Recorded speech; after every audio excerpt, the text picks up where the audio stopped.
Welcome back. I think we either need a channel guide or a DVR or both, because what do you want to watch first? What's being described by some as the season finale at the White House? Secretary of State Tillerson fired. Is National Security Advisor H.R. McMaster next, or will it be Chief of Staff John Kelly or Attorney General Jeff Sessions? The FBI's Deputy Director Andrew McCabe already resigned, but will he be fired for good measure? Or will it be Ben Carson over his $30,000 dining room set? Flip to the other channel, and there's the porn star who claims she was paid off days before the election to keep quiet about her affair with the president, and now claims she was physically threatened to stay silent. And what impact is all of this having on voters? A Democrat wins in Pennsylvania. In the district, President Trump won by 20 points. What does that mean for the upcoming elections here on the Suncoast? All of this as the Russians poison a former spy in the UK, and President Trump readies to sit face-to-face with the nuclear-armed North Korean dictator Kim Jong-un.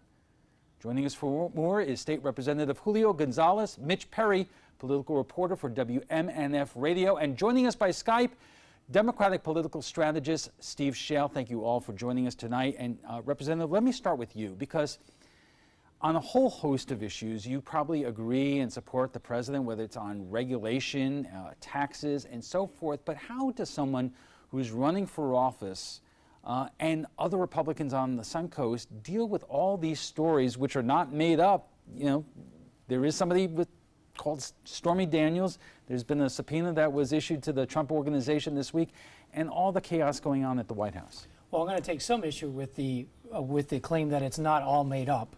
There's a lot of information that's being put out there that needs to be verified and maybe exaggerated, engaged in fluffery for the benefit of that individual. But that being said, yeah, there's a lot going on, and there's a lot of moving parts, and there's a lot of rumors and ramifications. I think for Republicans and for somebody like me who believes in conservative values and conservative issues and promoting a certain agenda, you stay focused on your agenda. You stay focused on your solutions, and you deliver that message to the body politic, because regardless of whatever may be going on a collateral nature, it's really all about what you believe and explaining that to the voters. But right now, there doesn't seem to be a lot of legislating going on Capitol Hill. There's a lot of debating. There's a lot of discussion in the public forum. Yeah, that's Capitol Hill. From my standpoint, of course, I just came off of a very intense legislative session, and I can discuss the positions that I took and the accomplishments that we made. But either way, the bottom line is you really have to stay on message. You have to stay focused, whether it's a Democrat in power or a Republican with a messaging problem. You have to stay on focus and deliver your message to the voters. Steve, I know that, you know, as Tip O'Neill used to say, all politics is local, but do you relate anything that in terms of what's been going on in Washington and the president and the administration to what happened earlier this week in Pennsylvania, where a Democrat won in the district, the president won by 20? Yeah, I mean, absolutely. I mean, what's interesting, if you know, the last three midterm elections have been referendums on the president, 2006, 2010, 2014. And what happens in these elections is, you know, same thing happened in 2010, where there was an assumption that everybody that voted for Obama was in the base. And just like everybody who voted for Trump is in his base. And that's just not the case. And you see independents begin to move kind of away to send a message. We saw that in Pennsylvania. We saw that down in Sarasota recently. And it's a difficult place for Republicans to be in. You know, guys like Representative Gonzalez, who are in a primary, their primary electorate is solidly with Trump as ever before. But with general election voters who want to see things sort of stay between the 40-yard lines, it's kind of a natural pushback. And, you know, I think it's just like there were elections leading into 2010 that didn't look good for us, and we tried to kind of, you know, wash them off. You know, this is a big wake-up sign, as was Margaret Good's race down in your neck of the woods. And Mitch, you cover the entire Tampa Bay area, and, you know, we've been saying all along, if you just look at the Russia investigation, right, Republicans, by and large, really are not interested in it. But now you add to the personnel changes at the White House, the Stormy Davis affair. Daniels, I'm sorry. At what point do you think that our voters in our area are just saying, look, I'm just really kind of sick and tired of the whole thing? Well, I don't know that they're sick and tired, but there's just a lot to take in. I mean, there's never been in my lifetime so much drama coming out of the White House. I mean, just look at Secretary Rex Tillerson resigned or was fired this week. That would just be a major story in and of exactly itself. Right, and that really is. And we've got, I guess, Pompeo coming in. We've got this discussions with North Korea coming up, the issues with Russia. That by itself has not had, we haven't really had a chance to examine that and see what's going on with our foreign policy, because there's all this other incoming. You talk about the personnel changes. Another thing we've got to deal with here, and what does it all mean? And that's why we are just getting warmed up. We'll have much more on the Week in Washington right after we check the First Alert weather. Stay with us. Welcome back. We are talking about the week in Washington, and joining us for more is State Representative Julio Gonzalez, Mitch Perry, political reporter at WMNF Radio, and joining us by Skype is Democratic political strategist Steve Schale. And Julio, let me start with you again. Going back to what's going on at the White House, and the president hasn't made any final decisions, although the Secretary of State is out. It looks like, despite what the White House says, that H.R. McMaster's days as National Security Advisor are numbered, maybe also the Attorney General. Does this give you any pause?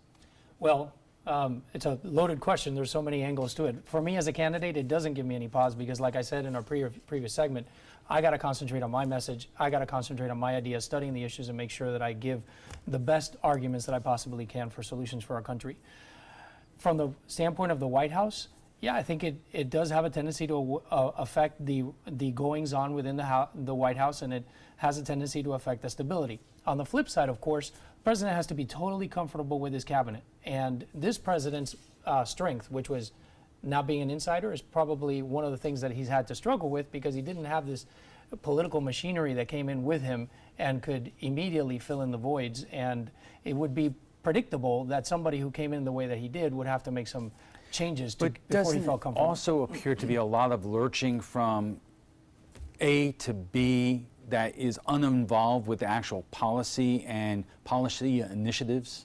Well, I think from that angle, I think that's more of a messaging problem. That's more of an appearance problem. That's more of a problem that the White House is giving. And unfortunately, you know, appearance can be reality. And the appearance that you give has a direct impact on the goings-on in Congress, on the confidence that your allies has outside. But the bottom line is, sooner or later, the president has to find a cabinet that he feels completely secure and comfortable with, and the sooner he makes those changes, the better. Steve, how does that affect Democrats who really, they're expecting a big and good midterm coming up there, but it's hard to crack through in terms of what Democrats need to do to win back middle class, working class voters when there is so much noise coming out of the White House and the administration over everything we've been talking about?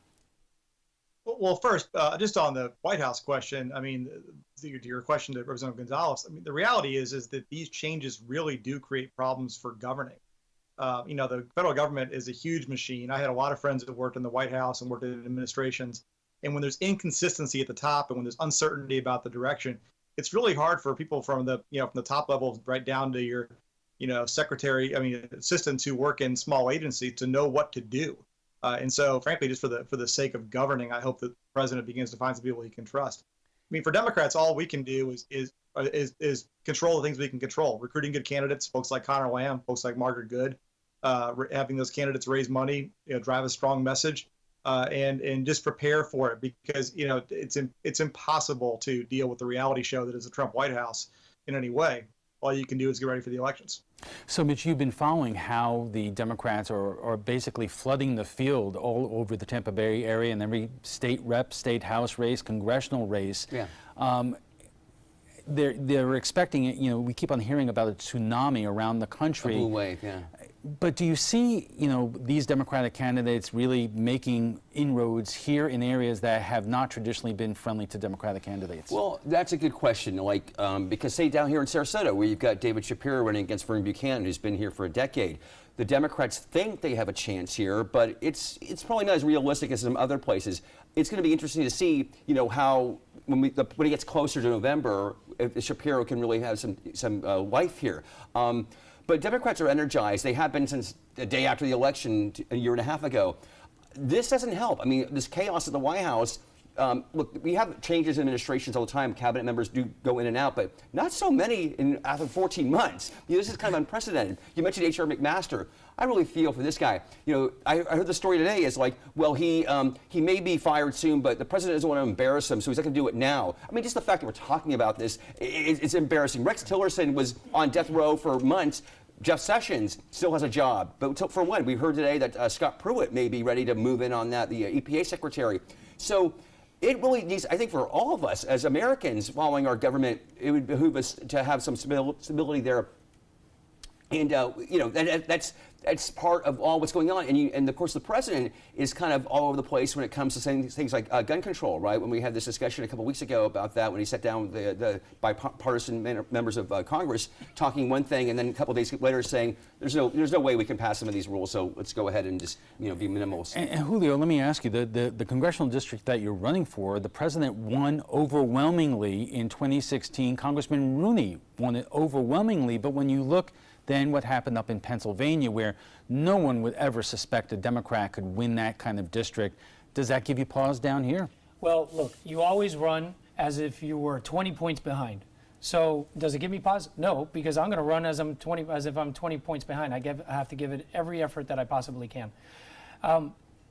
In terms of the dynamics, more objectively looking at it from the outside in, I think a lot of what happened with Margaret Good's race and the Pennsylvania race, as two examples, dealt with the ability for Democrats from all over the country to concentrate their efforts at a target key district.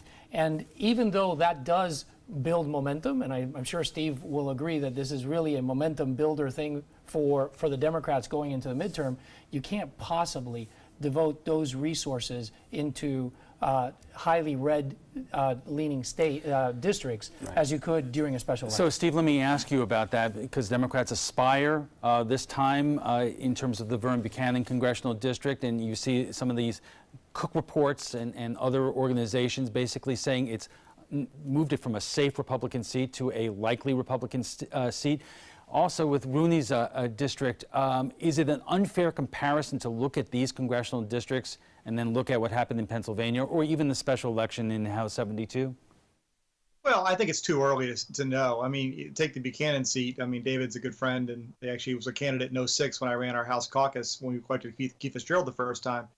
Yeah, that seat's 5 or 6 points more Democratic than Conor Lamb's seat. And so, I mean, if the world looks like it does today, 6 months from now, there's no reason to think David doesn't have a real shot.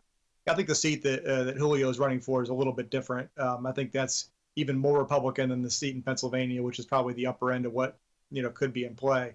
But the challenge that Julio mentioned sort of goes both ways. You not only for us, I mean, sure there's an issue of having to be able to play offense a lot of places, but as I remember in 2010, you also learned you got to play defense in a lot of places. I mean, heck, in 2010. We lost a seat in Central Florida that, Obama had won by almost 20 points. And so, the challenge in these elections, and I don't say this with any, great joy from my Republican friends, is it's really hard when the national mood is driving what's getting people to vote. And again, I don't know that it goes all the way down to that Rooney seat, but, it could very well bring the Buchanan seat into play. I mean, remember, go back to 2012. Keith Fitzgerald almost won that seat with almost no national help. So, and this year's probably going to be better than that cycle was. All right, we have to take a quick break, and we'll be back for final thoughts in just a moment. Stay with us. And our guests join us right now for final thoughts. And two things I want to get in here. This week, the Treasury Department issued sanctions against the very Russians that were targeted by Robert Mueller's investigation, and also the special counsel is now subpoenaing records with the Trump organization. This investigation is not going away anytime soon. No, and Russia's not helping things with this poisoning of the British spy, former spy, and his daughter in England. So we put the sanctions on there as well. We also got a report today about Russia being involved with cyber warfare with some plants here in the United States. So President Trump finally had to come out this week, and I think he actually mentioned, the Russians aren't doing something, nice here. Finally got him to say that. Right, I think going back to this whole thing with the investigation, the central focus a lot of people have is simply like, why isn't he tough enough on Russia? It always goes back to that. What's going on there? And that leads the credence to what Mueller seems to be doing here, that there's something really there. And Steve, earlier this week, which seems like a year ago, the House Intelligence Committee, the Republicans on it, closed down the investigation, saying there was no collusion and no favoritism to the Trump campaign. That seems like a million years ago. I mean, every day seems like a million years. It's my wife calls it the Groundhog Day presidency. You know, I mean, the problem, I think Mitch hit the nail on the head, is, you know, the president continues to give credence to people that think he had something going on with Russia. I mean, he is mind-numbingly soft on Putin, and during the campaign sort of praised him as a great leader. So, you know, I don't suspect it's going to go away anytime soon, in part because, you know, the president himself continues to give fuel to that fire. And Julio, you know, there was a time not long ago that Republicans were very anti-Russia, and so the question keeps coming up. You know, when you look at the House Intelligence Committee, why were they so quick to basically end this investigation, where it seems like the special counsel is only getting started? Well, the special counsel is not only getting started. They've been at it for months and months and still haven't found any evidence of collusion. I'm not sure that the House ended the investigation too early. I think also they have been on the prowl for any evidence of collusion and have not found any. You know, this conversation about the attitude towards Russia actually circles back to our beginning conversation about the president's staff and the president's administration. And so now we're going to have Pompeo essentially be our Secretary of State. I think he will be confirmed with great ease. And I think he's going to probably bring a tougher hand to the whole discussion and to the whole attitude with Russia. Maybe part of the reason why we were so weak had something to do with Tillerson and his prior relations with Russia. We shall see. Thank you all. Last night on ABC 7 at 7, we told you about the challenges emergency personnel face while getting to the scene because of the traffic congestion and construction on places like Siesta Key. Recently, a local man died of a massive heart attack as emergency responders struggled to get to his home, then get him to the hospital. Many of you shared your thoughts on the topic. Diane Stapleton wrote, "Start enforcing the laws. I have seen it 1,000 times. Fire trucks, ambulances, and police. A lot of vehicles don't stop or pull over to the side. If they start giving out tickets to these people, they will pay attention and do the right thing." Jen Coyle wrote, "I see that Sarasota County Sheriff's Office is out there all the time now. Maybe time to keep EMS personnel available as well." And Andrea Barr writes, "Stop overpopulating and people can actually drive. Stop building." Well, if you'd like to join the conversation on tonight's topic, just visit our Facebook page at facebook.com/mysuncoast.com.abc7. And FYI, you can watch past discussions on demand. They're available on Apple TV, Amazon Fire, and Roku. And we want to thank all our guests for being here tonight. Representative Julio Gonzalez, Mitch Perry of WMNF Radio, and joining us by Skype, Democratic political strategist Steve Schale.